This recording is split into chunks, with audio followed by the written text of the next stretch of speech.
Let's solve few problems based on inverse function. See the first one. You have a function f from R to R and it is given by f of x is equal to 4x plus 3. Show that f is invertible. Basically, they're asking you to prove that f is a bijective function. As simple as that. So first we'll start with 1 to 1. Now when we start with 1 to 1 function, so what do we have? F of x1 is equal to f of x2. So when we have this one, you get 4x1 plus 3 is equal to 4x2 plus 3. 3 and 3 cancels. 4 and 4 cancels. So you get x1 is equal to x2. So what can we say from this one? That f is 1 to 1. 1 to 1 part is done. Now we'll move on to the onto part. Alright, see for the onto part, what we have is say y is equal to 4x plus 3. Correct? So you get y minus 3 is equal to 4x. So x is equal to y minus 3 divided by 4. Isn't it? Now, if you apply this x value here, you should get back y. Basically, that's what is saying that for every image in the range, we have a pre-image in the domain, right? So if you apply this, so you get f of x is equal to 4 times y minus 3 by 4 plus 3. So everything cancels out, you will get y itself, correct? So what can we say from this? F is onto. So we just proved that f is invertible because f is bijective and every bijective function is an invertible function. Well and good. Now the next part is what? Find the inverse of f. So inverse of f we have to calculate. For the inverse part, f inverse is nothing but, see, to calculate f inverse of x, f inverse is nothing but the pre-image, like what we calculated. That is, we did y minus 3 by 4, correct? So instead of y, we just write it as x, that's all. In the sense, f inverse x is equal to x minus 3 divided by 4. So this is the answer for the first one. So we proved 1 to 1, we proved onto, and then we understood that yes, f is invertible because once you prove that it is both 1 to 1 and onto, you write a statement that f is invertible. Then find the inverse. So this is how you find the inverse. Clear? Let's do the second question now. See, for the second one, what we have is f is a function from R plus. That means in the domain, we have only positive numbers, no negative. All right. So R plus to 4 comma infinity. 4 is included, infinity is excluded. And f of x is equal to x square plus 4. Well and good. Show that f is invertible with the inverse given by this much. R plus is set of all non-negative real numbers. Alright. So when they say non-negative, you have to be very, very careful as to what the word is saying. Alright. Anyway, we'll come to this one first. So f is what? R plus 4 to infinity. Correct? So first we'll prove for 1 to 1. For a 1 to 1 function, see the first part is what? F of x1 is equal to f of x2. This is what we need to prove, right? So x1 square plus 4 is equal to x2 square plus 4. 4 and 4 cancels out. X1 square is equal to x2 square. Now when we take the square root, that is x1 is equal to root of x2 square. See, there are no negative numbers whatsoever, isn't it? Because the domain is all positive numbers. Range is also all positive. Both of them are positive. So what do we get? x1 is equal to x2. There is no plus or minus.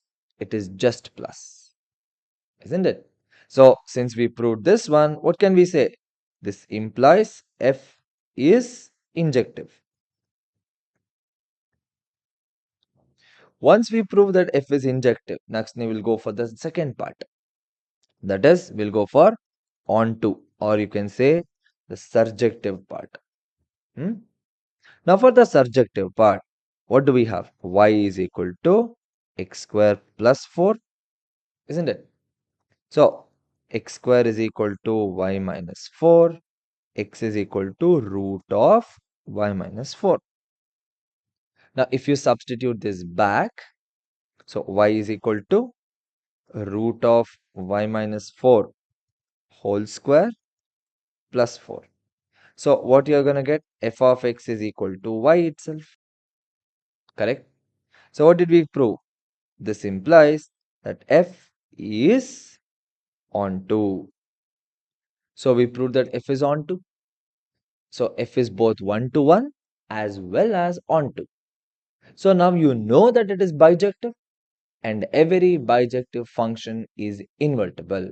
Correct? So what we have is that f is invertible. F is invertible. So f inverse of x becomes root of x minus 4. Or in this case, we just prove that f inverse y, because they're specifically asking you, right? So root of y minus 4. So this is the answer. So we proved that it is invertible, and we also found the inverse of the function. Fair enough? Let's do the next one. See the third one. See what you have. Consider same type of an example. So we have function f from r plus to minus 5 comma infinity, right? Now f of x is given by 9x square plus 6x minus 5. Show that f is invertible with f inverse y is this one. Now from your board examination point of view, this particular question is quite important. All right, it's like a 3-mark question, quite an important. Now here, very first thing, we need to prove that it is 1 to 1 or something like this. Correct? 1 to 1 on to both of them. So first part will start with 1 to 1.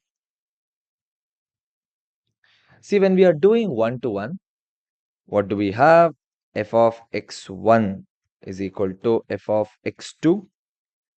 So what do we get? 9x1 square plus 6x1 minus 5. 9x2 square plus 6x2 minus 5. Minus 5 cancels. Now here we can take 3x1 as common, isn't it? So when you take 3x1 common, you'll get this as 3x1 plus 2 is equal to 3x2 take common, 3x2 plus 2. 2 and 2 you can cancel it off, isn't it? So what do we have? x1 into 3x1 plus 2 is equal to x2 into 3x2 plus 2. Now multiply and take the square and the other part together. I mean, on two different sides. In the sense, you can take 3x1 square minus 3x2 square is equal to 2x2 minus 2x1. Okay.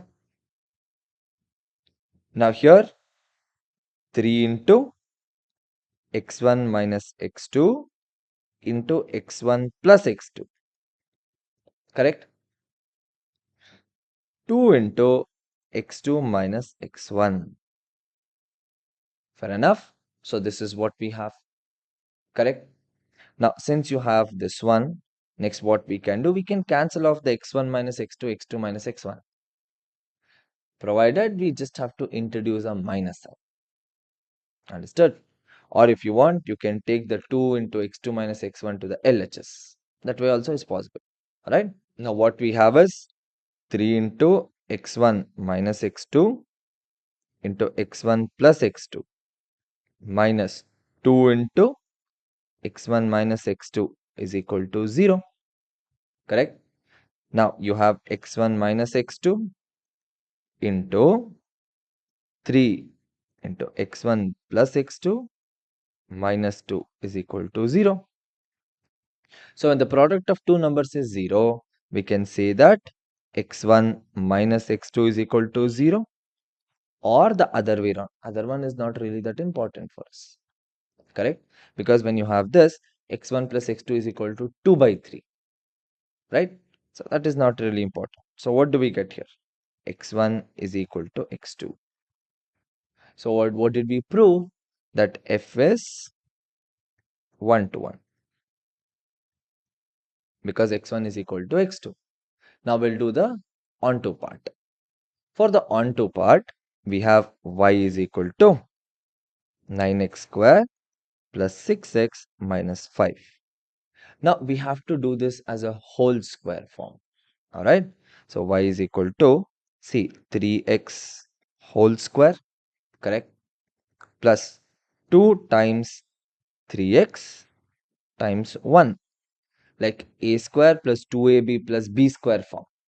A square is 3x whole square, 2 into 3x into 1 plus 1 minus 1 minus 5. Now you might be thinking, what exactly am I doing here? See, this entire part is nothing but a square plus 2ab plus b square. See, that's a square plus 2ab plus b square. Now you can't just add a number, isn't it? You also have to subtract the number. That's why we add one, subtract. So now what do we have? Y is equal to 3x plus 1 whole square minus 6. Take it to the other side. Y plus 6 is equal to 3x plus 1 whole square. Take the root. So 3x plus 1 is equal to root of y plus 6. No plus or minus because we have only positive. So next what do we have here? 3x is equal to root of y plus 6 minus 1. So x is equal to root of y plus 6 minus 1 divided by 3. Isn't it? So this is going to be the inverse part. Sorry, the onto part. Now here we know that the value of y is from minus 5 to infinity.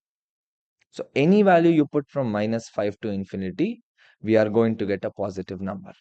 Anything you take will always have a positive number. That means onto part is true. In other words, you can also take this value x, put it in the equation. Okay.